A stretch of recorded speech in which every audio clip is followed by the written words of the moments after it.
I made a game that simulates tying knots and used some pretty cool tricks to make it work. Aglet is a game I made in one weekend for the Game Maker's Toolkit Game Jam, a competition where thousands of game developers make a game with the same theme.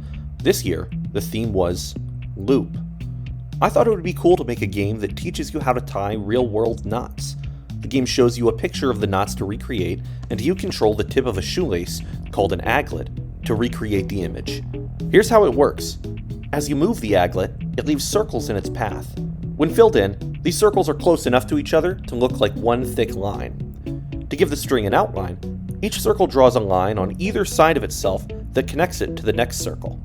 These lines don't perfectly capture the curve taken from one circle to another, which leads to some missed pixels, but I think that gives it a cool coloring outside the lines and crayon aesthetic.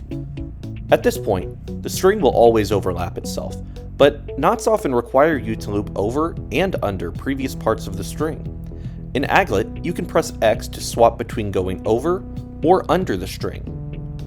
To accomplish this effect visually, I store a list of the order in which everything should be drawn from beginning to end.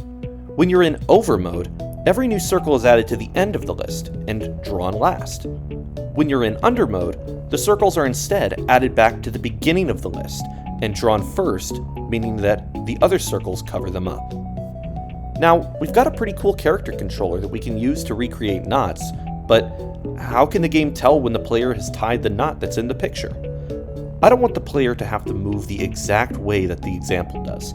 Instead, I just want to know that they tied an equivalent knot, even if the path they took to get there is completely different. Here's what I came up with. Each time the string crosses over itself, the game iterates from the beginning of the string and assigns each circle as part of a segment.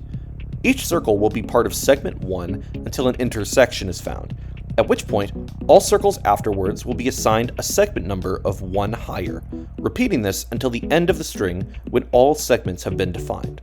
Now, a knot can be defined as a sequence of which segments were crossed and whether they were crossed over or under.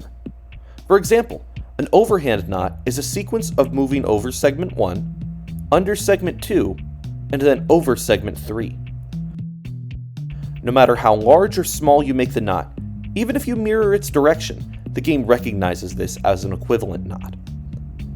That is how I made simulated knots in Aglet. The game ranked number 329 in creativity in the competition, which doesn't sound good until you see that there were nearly 10,000 games submitted, which places Aglet in the top 5% of entries. You can play Aglet in your browser on mobile or desktop at galactical.itch.io.